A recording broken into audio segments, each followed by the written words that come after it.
চট্টগ্রামে গৃহবধূ হত্যার চাঞ্চল্যকর মামলার রায়ে স্বামীকে আমৃত্যু কারাদণ্ড এবং ভগ্নিপতি মোস্তফাকে যাবজ্জীবন কারাদণ্ড দেয়। 2023 সালে 14 জানুয়ারি চট্টগ্রাম নগরীর হালি শহরে খুন হয়।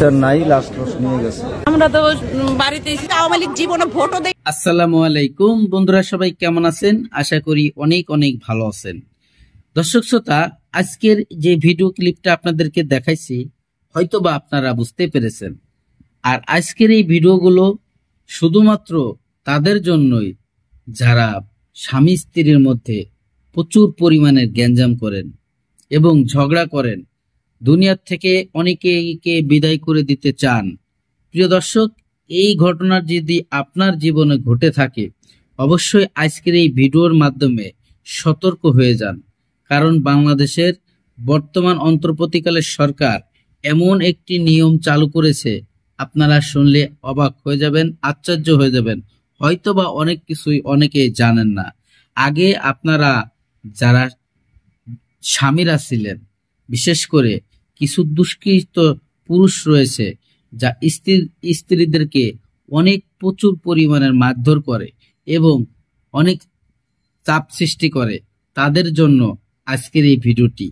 সতর্ক হয়ে যাবেন, আপনারা কিন্তু কেউ প্রাণে বাঁচতে পারবেন না। আপনারা 20 বছর আগে আপনার স্ত্রীকে আপনি মারিছেন এবং দুনিয়ার থেকে তাকে বিদায় করে দিয়েছেন পরিকল্পিতভাবে।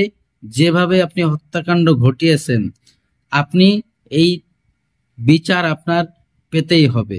কারণ বর্তমান অন্তর্বর্তীকালের সরকার যে প্রতিশ্রুতি দিছে যে হত্যার বদলে হত্যা করা হবে, অর্থাৎ আপনি যদি অপরাধী হন তাহলে অপরাধের সাজা আপনার পেতেই হবে, সেটা আগে এবং পরে। অবশ্যই সবাই সতর্ক হয়ে যাবেন যে স্বামী স্ত্রীর মধ্যে ছোটখাটো ঝগড়া লাগলেই আপনারা এই ধরনের কোনো আচার আচরণ এবং এমন কিছু করবেন না যে সে দুনিয়ার থেকে বিদায় হয়ে যায়। দর্শক, বরিশালে আরো একটি ঘটনা ঘটেছে। সেই ঘটনাটি হচ্ছে একজন গৃহিণী বধূকে জোরপূর্বক ঘরের থেকে ধরে নিয়ে শুধুমাত্র কিসের জন্য নিছে আপনারা শুনলে অবাক হয়ে যাবেন। তার গয়নাগাটির জন্য, তার যে হাতে কানে গলায় যে গয়না ছিল সেই গয়নার জন্য তাকে ঘরের থেকে রাতের আধারে বের করে নিয়ে গাছের সাথে বেঁধে প্রচুর মারধর করছে এবং মুখ বেঁধে রাখছিল কিছু ডাকাত দল। আর সেই ঘটনার একটি সূত্রপাত ধরে পুলিশ প্রশাসন, বাংলাদেশের বর্তমান অন্তর্বর্তীকালের সরকারের যে পুলিশ প্রশাসন রয়েছে, তারা কিন্তু খুঁজে খুঁজে তিল তিল করে বের করে নেবে আপনাকে। সেভাবেই আসামিদেরকে ধরে পুষ্কুনের ভিতর থেকে একটি মরাদেহ উদ্ধার করে এনেছে, যেটা এই কেসের সাথে কোনো সম্পৃক্তই ছিল না। তাহলে এবার ভাবেন, বিগত সরকারের আমলে যে সমস্ত কর্মকাণ্ড হয়েছিল সেই সমস্ত যেটা সত্য ঘটনা, সেটাও সাবেক পুলিশ সদস্যরা যারা ছিল তারা কিন্তু বের করতে পারে নাই। আর এখন অন্তর্বর্তীকালের সরকারের যে পুলিশ প্রশাসন, তারা চুল পরিমাণ ছাড় দেবে না। অতএব আপনি যদি কোনো অপরাধ করতে চান অবশ্যই নিজে সতর্ক হয়ে করবেন। অপরাধী যারা, তারা কিন্তু ছাড় পাবেন না।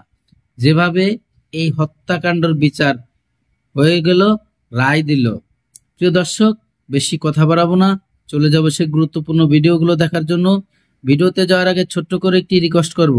দর্শক, আপনি যদি আমার চ্যানেলে নতুন বন্ধু হয়ে থাকেন, ভালো লাগলে চ্যানেলটিকে সাবস্ক্রাইব করে রাখবেন আর ভিডিওগুলো লাইক কমেন্ট শেয়ার করে দিবেন, বন্ধুদেরকে দেখার সুযোগ করে দিবেন। এই দুই আসামিকে পরে রায় ঘোষণা করেন চট্টগ্রামের অতিরিক্ত মহানগর দায়রা জজ। রায়ে নিহত গৃহবধূর স্বামী জামিলকে আমৃত্যু কারাদণ্ড এবং ভগ্নিপতি মোস্তফাকে যাবজ্জীবন